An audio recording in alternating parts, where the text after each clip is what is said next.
जय हिंद, नमस्कार, मैं अंबर ज़ैदी स्वागत करती हूँ आप सबका एक बार फिर से हमारे आज के कार्यक्रम में। दोस्तों, हम देख रहे हैं लगातार जियोपॉलिटिकल वर्ल्ड में एक के बाद एक तूफ़ान नज़र आ रहा है। यूनाइटेड स्टेट फोर्सेस ने एक बार फिर से एक बड़ा धमाका किया है वेनेजुएला के बाद। रशियन जो ऑयल टैंकर्स हैं, नॉर्थ अटलांटिक में उनको कैप्चर कर लिया है और ये जो टैंकर्स हैं, ये वेनेजुएला के जो ऑयल है, उनसे जो ऑयल ट्रेड है, उससे जुड़ा हुआ कहा जा रहा है। यूएस ने ये कहा है कि सैंक्शंस को इवेट कर रहा था और इस टैंकर को जो यूएस का जो ब्लॉकेड है उससे बचने के लिए रशिया ने सबमरीन भी भेजा उसको एस्कॉर्ट करने के लिए, इस तरह के रिपोर्ट्स हैं।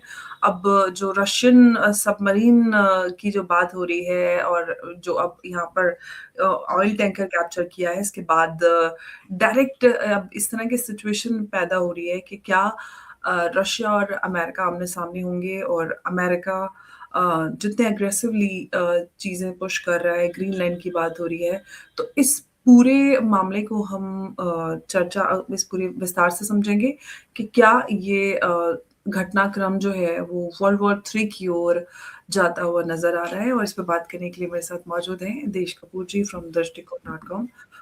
स्वागत है सर आपका, नमस्कार, जय Hind. Thank you so much, Amberji. Uh, thank you for calling me again. ये थैंक यू बड़ा सर।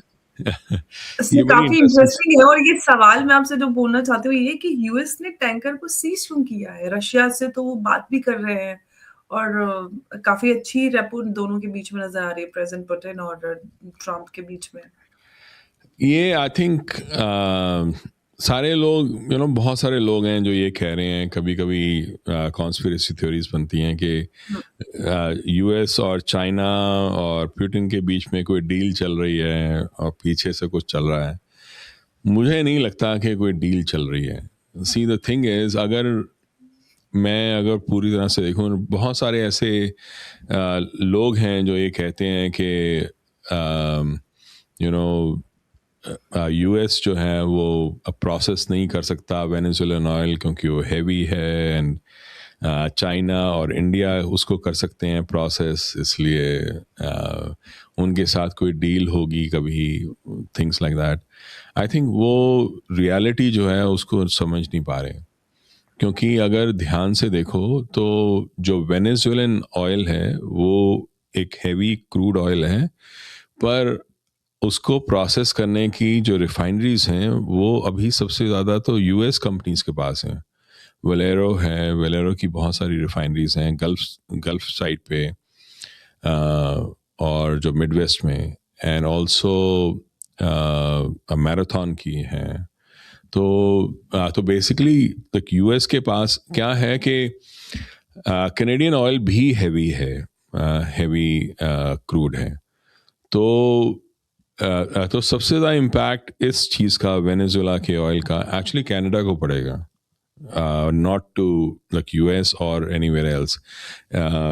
जो वेनेजुएलन ऑयल है वो हैवी क्रूड है, heavy and Sawar crude, so is Canadian oil, क्योंकि जब वेनेजुएलन ऑयल नहीं आ रहा था तो कैनेडियन ऑयल को वो ज़्यादा प्रोसेस कर रहे थे।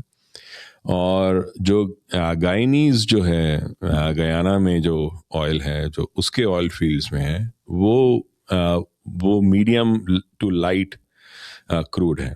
ऐसे ही जो सऊदी अरेबिया में वो भी मीडियम टू लाइट है, और same is a case with the US. अब अगर देखें कि तो यूएस ने यहाँ पर कब्जा किया, वो कह रहे हैं हम इसको रन भी करेंगे, तो उसका मतलब ये है कि they will dictate the terms in Venezuela.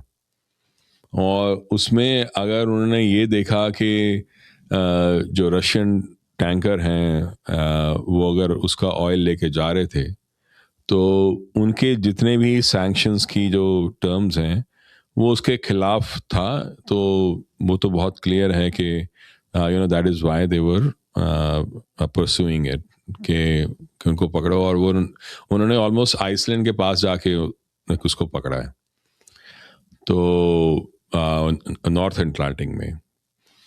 अब वो वाला रूट सबसे शॉर्टेस्ट रूट है टू रशिया। मतलब अगर देखा जाए अटलांटिक से पूरा नॉर्थ अटलांटिक में जाओ और वहाँ से आप वो फिनलैंड के ऊपर से टर्न करके अगर आप जाते हो तो सीधा रशिया के पास आते हो। तो उस तरह से अगर देखो तो that was the shortest route to Russia and that is why वो that's where they were going. पर ये जो पूरा जो रशिया के साथ जो इंटरेक्शन है, जो लड़ाई है, वो अगर देखें शुरू से, जब से यूक्रेन वॉर शुरू हुई थी, जब 2022 में आई थिंक फरवरी में शुरू हुआ था, फरवरी मार्च के आसपास, तो मैं जब देख रहा था, मेरे को आज भी याद है कि मैं न्यूज़लेटर लिख रहा था, मैं किसी और टॉपिक पे लिख रहा था, तो मेरे को सडनली समझ में आया कि ये जो लड़ाई है यूक्रेन के साथ, वो यूक्रेन के लिए तो थी ही नहीं कभी। उनको यूक्रेन से कोई मतलब नहीं है, ना यूरोप को था ना यूएस को था। उनका सबसे बड़ा उद्देश्य ये था कि वो कैसे रशिया को वीक करें। पर रशिया के साथ सीधी लड़ाई वो क्यों लेंगे, क्यों वीक करना चाहेंगे? क्योंकि यूक्रेन का जहाँ तक सवाल है, वो तो एक वो कहते हैं कैनन फॉडर, वो तो बलि का बकरा है। वो वैसे ही उसका हाल होगा जैसे इराक का हुआ है, जैसे अफगानिस्तान का हुआ है। वो पूरी तरह से बर्बाद हो जाएगा, लोग मर जाएंगे, लोगों के पास कोई ऑप्शन रहेगी नहीं कुछ करने की। उनकी तो जिंदगी दाव पे लगी है। उनका वो एक मीन्स है टू अनदर एंड, और वो एंड है आर्कटिक सर्कल। रियल लड़ाई जो है नेटो की रशिया के साथ, वो आर्कटिक सर्कल की थी। और वो इसलिए है आर्कटिक सर्कल के साथ क्योंकि जो आर्कटिक सर्कल है वहाँ 1/3 ऑयल एंड गैस है पूरी दुनिया का, और रेयर अर्थ मिनरल्स हैं $1 ट्रिलियन से भी ज़्यादा के। और वहाँ से जो ट्रेड रूट है, अगर आप देखो पूरा साइबेरिया से जब जाता हुआ शंघाई तक, वो जो ट्रेड रूट है वो सबसे शॉर्टेस्ट है।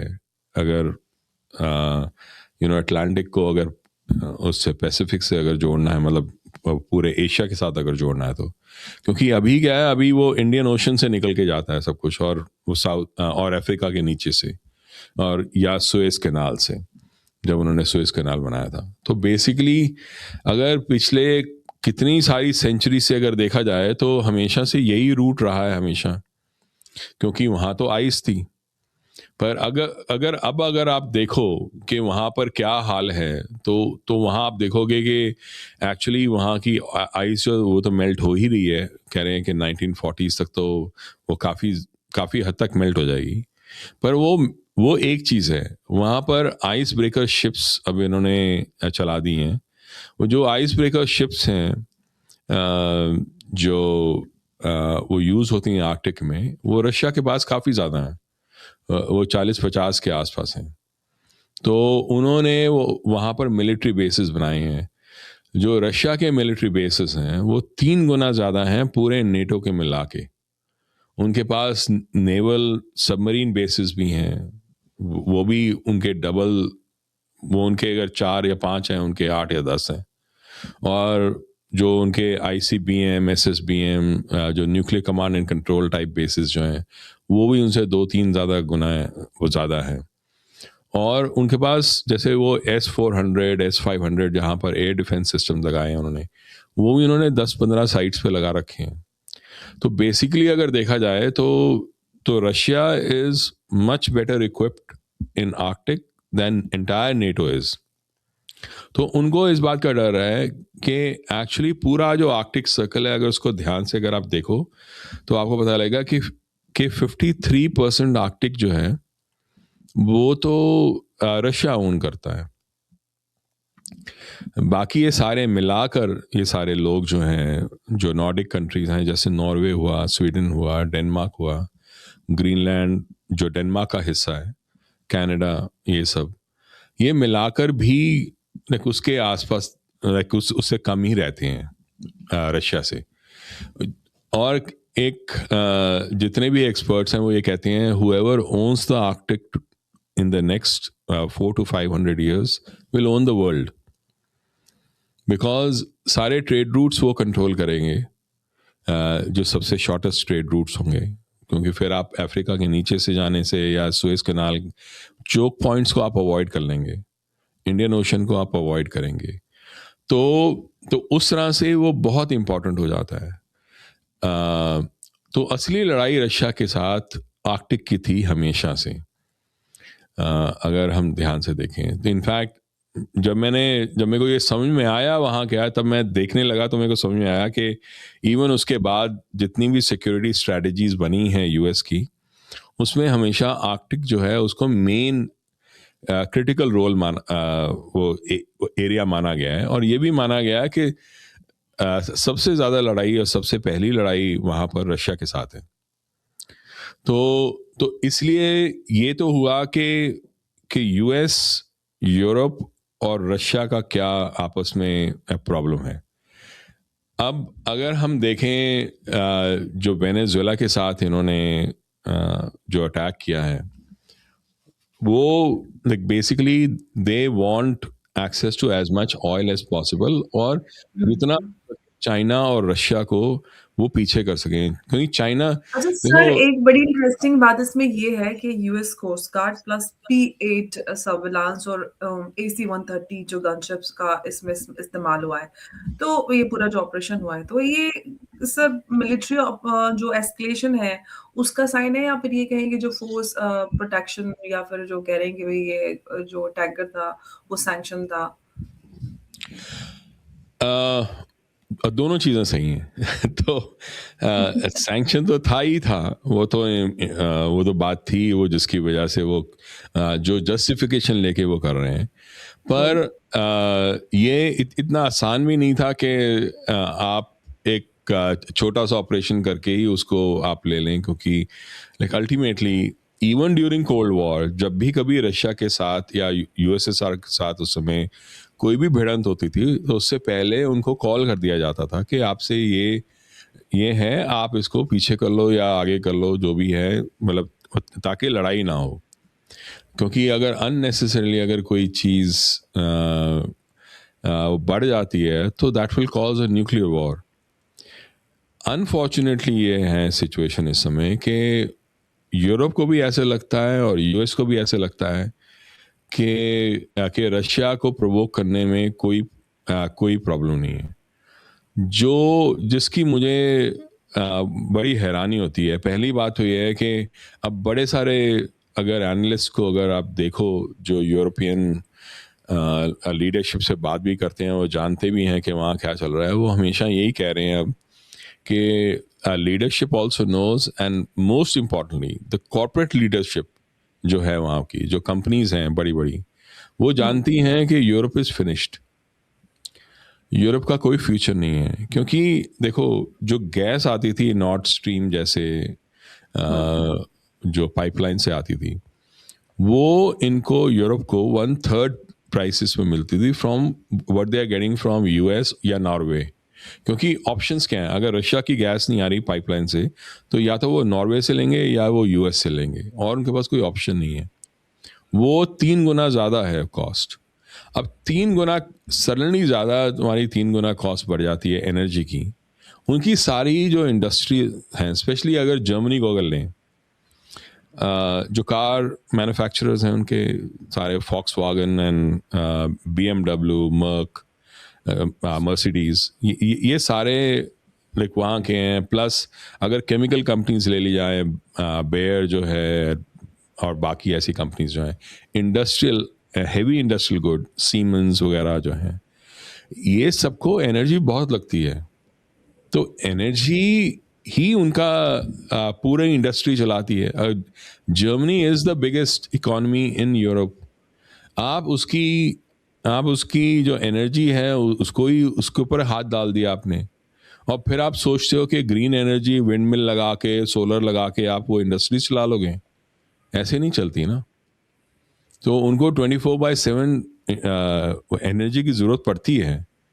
एंड वो क्या कर रहे हैं, अब वहाँ पर अपनी इंडस्ट्रीज़ को बंद कर रहे हैं, वो बाहर लेके जा रहे हैं, या तो एशिया में लेके जा रहे हैं या वो यूएस में लेकर आ रहे हैं। पर उनके पास और कोई ऑप्शन है नहीं।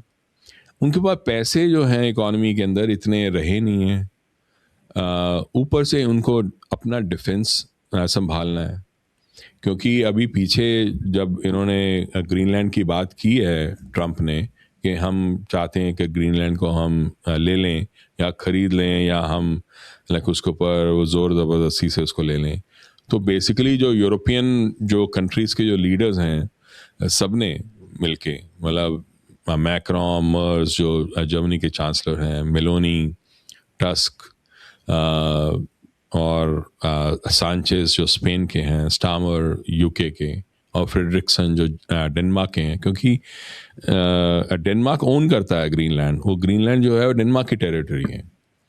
तो इन सब ने मिलके अभी 6 जनवरी को कल ही अभी आपकी तो आज 8 हो गई होगी, पर वो वहाँ पर 6 तारीख को उन्होंने वो निकाला है उसका स्टेटमेंट कि okay, this won't be a very good thing going forward, because it would be an attack on the sovereignty of European country. तो सडनली यूरोप और यूएस जो हैं वो एक अलग अलग उस पे हैं पेज पे, अब वो they are not on the same page.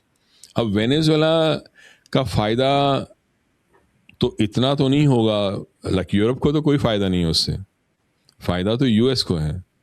तो यूएस के पास एनर्जी भी आ रही है, यूएस के पास रेयर अर्थ मेटल्स भी आ रहे हैं, सब कुछ आ रहा है, पर यूरोप के पास क्या जा रहा है? यूरोप के पास को कुछ नहीं है। उन्होंने उसकी नॉर्थ स्ट्रीम की गैस भी उन्होंने तोड़ी थी, पाइपलाइन जो थी जो कट की थी, पाइपलाइन से गैस उनकी वैसे ही उन्होंने बंद करा दिया, रशिया से ट्रेड वैसे बंद करा दिया है। अब उनके पास ऑप्शंस हैं क्या? उनके पास तो कोई ऑप्शन रही नहीं आगे के लिए। तो मेरे को ये समझ में नहीं आ रहा, और बहुत सारे जो कॉर्पोरेट लीडर्स हैं, जो कुछ भी न्यूज़ रिपोर्ट्स आ रही हैं वो यही आ रही हैं कि they are not very happy जिस तरह से उनके यूरोप की लीडरशिप ने सब सारी चीज़ों को हैंडल किया है, क्योंकि वो अकेले रह गए हैं और उनके पास ऑप्शंस भी नहीं है। और बहुत सारे ऐसे अब लीडर्स हैं खासतौर पे यूरोप में, जो अभी पीछे वो फ्रांस का जो मिनिस्ट्री थी उसने ही एक्चुअली, हमने आई थिंक पहले बात भी की थी, उसने फ्रांस की मिनिस्ट्री ने बोला था अपने हॉस्पिटल्स को कि आप तैयार रहो। डेनमार्क में बाकी जगह पे एक्चुअली जो उनके जो लीडर्स हैं और जो उनकी गवर्नमेंट्स हैं वो पैम्फलेट्स निकाल रही हैं, बुकलेट्स निकाल रही हैं on what to do in case of a war. तो बेसिकली वो तो वॉर के लिए तैयार हो रहे हैं, और काफ़ी बड़ी वॉर के लिए, और काफ़ी लोग अब बोलना शुरू हो रहे हैं कि हाँ they are getting ready for the war, खास तौर पर 2026 में, लाइक इस साल। तो ये this is not a prediction from astrologers, this is something that जो लीडर्स बात कर रहे हैं। तो अगर वो उस राह पे जा रहे हैं तो यूरोपियंस को भी ये समझना चाहिए कि वो इस वॉर में बेसिकली अकेले होंगे। यूएस अगर वो डोनाल्ड ट्रंप ही रहेंगे तो ज़रूरी नहीं कि डोनाल्ड ट्रंप आके उनका साथ देंगे, क्योंकि अभी तक तो नहीं दिया। अभी तक तो सारा चित भी इनकी और पट भी इनकी है। उनको क्या मिला? तो उस तरह से अगर देखें तो I think Europe is on their own. China जो है लाइक उसको भी आइसोलेट कर रहा है यूएस, और रशिया को भी आइसोलेट कर रहा है। तो दोनों को आइसोलेट, तभी वो लाइक इंडिया के खिलाफ बात कर रहे हैं कि अभी 50 है तो और ज़्यादा बढ़ा देंगे टैरिफ्स जितना ये रहेंगे लाइक उनके साथ, क्योंकि उनको पता है कि ये लड़ाई अब जो ये अगर वॉर शुरू होनी है देन दिस ये जो भी एक्शंस अभी लेने हैं they have to be in a way कि ताकि यूएस नुकसान में ना हो। यूएस को नुकसान में तभी होगा जब एनर्जी के ऑप्शंस जो हैं इनके चाइना के, रशिया के बढ़ जाएंगे। वो उसको कट कर रहे हैं। अभी वेनेजुएला का जो है, ईरान का, अगर आप देखो तो चाइना के तो यही 2 मेन सोर्सेज थे अपार्ट फ्रॉम रशिया। तो ईरान में तो वैसे ही रेजीम चेंज होने वाली है।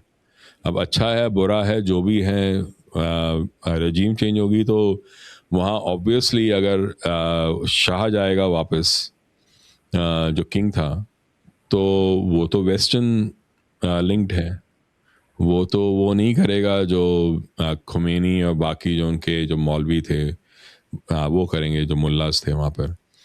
तो उस तरह से अगर हम देखें तो आई थिंक ईरान भी चाइना के इन्फ्लुएंस से दूर जाएगा, और वेनेजुला भी जा रहा है। और रशिया को ऑयल की ज़रूरत नहीं है, बट ये सब जो कंट्रीज़ हैं, BRICS countries, they really were looking for the unit जो वो था, लॉन्च किया ब्रिक्स यूनिट। हाँ, जो ब्रिक्स यूनिट है, alternative to petro dollar, US dollar. तो वो भी पेट्रो डॉलर की तरह ही अपने यूनिट को बना रहे थे ताकि उसमें ही वो ट्रेड करें। तो I think now it is coming to a point जहाँ पर अब ये एस्केलेट बहुत तेज़ी से होगा, क्योंकि अब तक रशिया ने काफ़ी पेशेंस दिखाई है। मतलब जी। रशिया के पास जो वेपनरी है, जो मिसाइल्स हैं, वो बहुत ज़्यादा तेज़ हैं और बड़े पावरफुल हैं। उनके लिए यूरोप के पास काट नहीं है, कोई एयर डिफेंस ढंग का है नहीं। सो ग्रीनलैंड का जो हम बात कर रहे थे, उसका एक मेन रीज़न भी ये है क्योंकि ग्रीनलैंड के अंदर यूएस के पास एक थुले एयर बेस है, THULE, थुले। उसका नाम पितोफिक भी है अब। तो वो एयर बेस से उसको एक्चुअली स्पेस बेस कर दिया था उन्होंने। स्पेस इसलिए क्योंकि वहाँ पर ऐसा इक्विपमेंट लगा दिया था क्योंकि अगर इंटरकॉन्टिनेंटल मिसाइल्स देखो और जो रॉकेट्स जाते हैं स्पेस में, उनको देखो तो उनकी टेक्नोलॉजी मोर और लेस सेम होती है। तो तभी लाइक तो उससे क्या होता है, वो एक्चुअली वो सर्वेलेंस करते रहते हैं उस एरिया का कि अगर मिसाइल वहाँ से चले रशिया की तरफ से, तो ग्रीनलैंड में उसको वो या तो देख सकें और काउंटर कर सकें।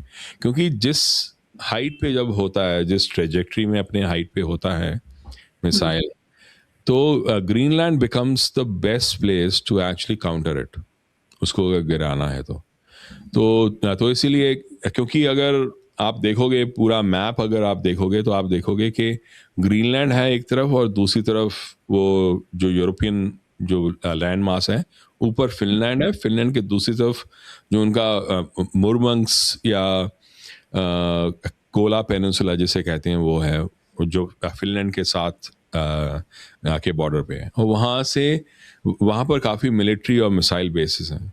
और एक और चीज़ है कि पोलैंड के ऊपर और वहाँ पर मेडिटेरेनियन जो एरिया है, जो वार्म वाटर पोर्ट है, वहाँ पर कलिनिनग्राद है। कलिनिनग्राद जो है वो एक रशिया का ही एक टेरिटरी है, but next to Poland and within Europe. तो वहाँ भी मिसाइल बेस है, तो that becomes an easy way जिससे आप पूरे यूरोप को और यूएस को भी टारगेट कर सकते हो। तो इन्होंने ग्रीनलैंड जो है पूरा, अगर वो एरिया देखें ना, तो उसको ये कहते हैं GIUK, Greenland, Ireland and UK. So basically ऊपर स्कॉटलैंड आता है, नीचे आयरलैंड आता है, फिर यहाँ पर ब्रिटेन आता है। तो वो पूरा एरिया ऐसा है कि पहले ग्रीनलैंड ऊपर है नॉर्थ में, फिर नीचे अगर आओ नॉर्थ अटलांटिक में, तो ये वो तीनों आते हैं, आयरलैंड, स्कॉटलैंड और ब्रिटेन। तो स्कॉटलैंड और Ireland become the next place to stop any missile like attack या any other submarine attack from Russia। तो इसीलिए जब भी स्कॉटिश या आयरिश फ्रीडम या इंडिपेंडेंस की बात होती है, वहाँ जितनी भी मूवमेंट चलती हैं, उसको अगर सैबोटैज किया जाता है, वो किया जाता है बाय यूके एंड यूएस। वो इसलिए because they do not want them to be free. अगर वो फ्री हो गए तो देन वो अपनी कहानी मारेंगे। उनको उनकी कहानी नहीं वो देनी है उनको कंट्रोल करना है, बिकॉज वहीं से सब कुछ कंट्रोल होगा अगर रशिया के साथ अगर वॉर होती है तो बस सर, यहाँ से I want to ask one question कि अगर कन्फ्रंटेशन होता है बिटवीन अमेरिका एंड रशिया, तो सर नेटो एंड अलाइज जो कंट्रीज हैं, कौन किधर जाएगा? तो तो that is an interesting thing because क्या है, नेटो को हम अब तक यूएस और यूरोप को एक साथ समझते आए हैं।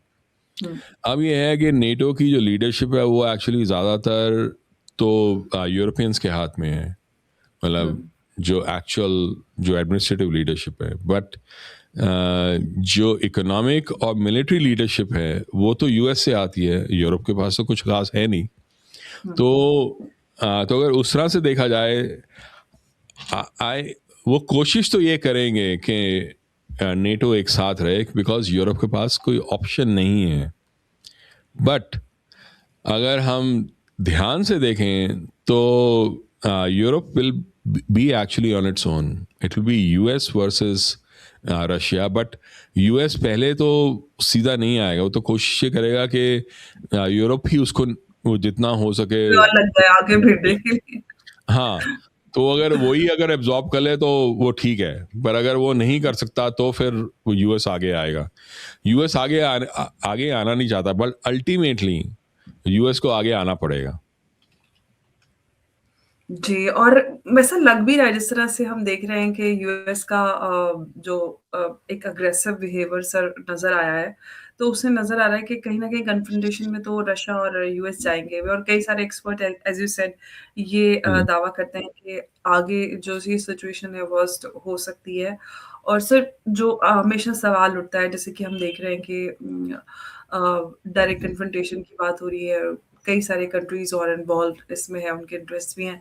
तो वर्ल्ड वॉर थ्री की जो हम बार बार सवाल उठता है कि जब रशिया और यूक्रेन कॉन्फ्लिक्ट हुआ तब भी लोगों को ये था कि क्या वर्ल्ड वॉर थ्री होगी।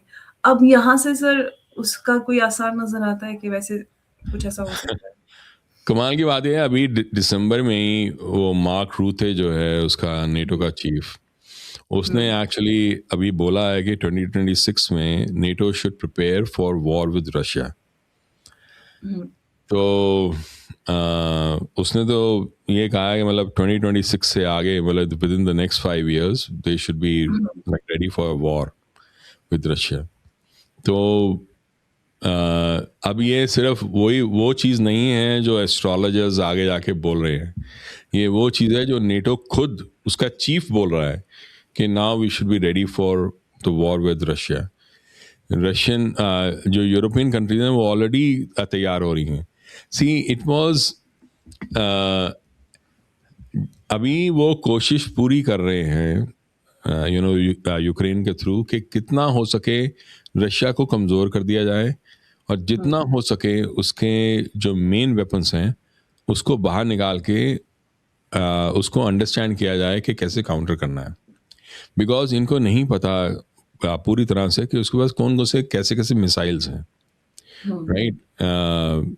जैसे वो न्यूक्लियर वाला जो जो मिसाइल है, न्यूक्लियर पावर ओरेशनिक है, तो हम्म, उनके वो मिसाइल्स ऐसे नहीं हैं जो इतने आसान हैं उसको हैंडल करना। तो यू नो ये वो कब मिसाइल आके इनके ऊपर वो आएगा, that is something that they have to like look at, but they do not have the air defense system to handle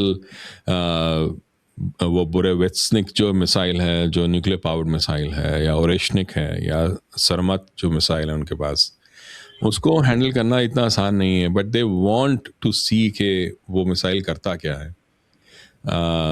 पर रशिया इतना उन्होंने पुश किया है, पर रशिया उन सब चीज़ों को बाहर नहीं निकाल रहा अभी। और तो तो ये गेम चल रही है, game of attrition, game of patience, game of waiting, कि अल्टीमेटली ऐसा नहीं है कि रशिया पूरे यूरोप को ख़त्म नहीं कर सकता। I think with in like 1 hour it can destroy most of the large countries. वो विद इन यूरोप के अंदर है, वहाँ कलिनिनग्राद में, और जो अकोला पेनिनसुला है वहाँ से आराम से वो अटैक कर सकता है। पर वो भी वेट कर रहा है बिकॉज यूरोप अपने ही वो पैरों पे अगर खड़ा रहे बहुत देर तक, वो भी बहुत मुश्किल है उसके लिए। इकोनॉमी का बाजा बज रहा है, एनर्जी का बाजा। अभी ये पिछले कुछ दिनों से बर्लिन में ब्लैकआउट्स हो गए हैं, बिकॉज उनके पास वो एनर्जी है नहीं, और थोड़ा साबोटाज भी हुआ है, बट बेसिकली उनके पास एनर्जी नहीं है। ये विंटर्स अगर निकल जाएं उनकी, तो बहुत बड़ी बात होगी, अगर ढंग से अगर निकल जाएं तो उस तरह से अगर देखें तो वो तो यही चाहेगा कि बिना कोई मिसाइल फायर करे ही अगर यूरोप को नीचे गिरा दिया जाए, तो वो बेटर है उसके लिए। और वो होने में वो ऐसा नहीं है कि वो बहुत मुश्किल काम है, वो इतना भी मुश्किल काम नहीं है। तो उस तरह से अगर देखें तो आई थिंक लाइक रशिया ये कोशिश कर रहा है कि अगर मैं बिना विलन बने, क्योंकि अगर एक बार उसने वो मिसाइल्स अगर दागे उनके ऊपर जो न्यूक्लियर आर्म्ड होंगे, और वो ख़त्म कर सकते हैं पूरे यूरोप को, बट आगे आने वाले टाइम में Russia will become the real villain. तो वो ये कोशिश करेगा कि ऐसा ना हो। तो इसीलिए it's a game of attrition.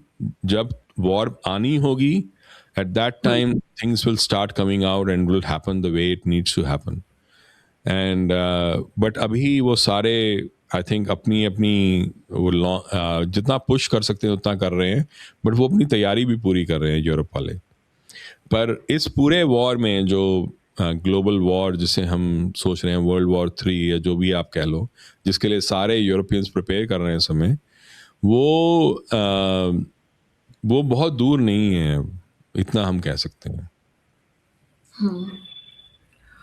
तो रशियन ऑयल टैंकर के सीजर से बात हमने स्टार्ट की थी, और एक जो अमेरिका है वो अपनी सैंक्शन इन्फोर्समेंट के ज़रिए जो एनर्जी सिक्योरिटी की बात कर रहा है इसको लेकर, और दूसरी तरफ जो रशिया है वो कहता है, और इनफैक्ट ग्लोबल साउथ भी के जो स्टेक होल्डर्स हैं उन्होंने कहा है इस एक्शन को कि इलीगल हो रहा है, ज्यूमेनिक का इसको लेबल दिया है। तो ऑयल टैंकर्स का केस तो नहीं कह सकते, बल्कि हम ये कह सकते हैं कि जो वर्ल्ड ऑर्डर है वो उसका ये कहीं न कहीं इम्तिहान है, और जो रूल्स और नॉर्म्स हैं वो भी कहीं न कहीं बदलते जा रहे हैं, और आगे आने वाले समय में जो सिचुएशन है वो काफ़ी गहराती हुई नज़र आ रही है। सर बहुत-बहुत धन्यवाद आपका इस चर्चा में हमारे साथ जुड़ने के लिए। थैंक यू नमस्कार, जय सो हिंद। मच। नमस्कार, जय हिंद। Thank you sir.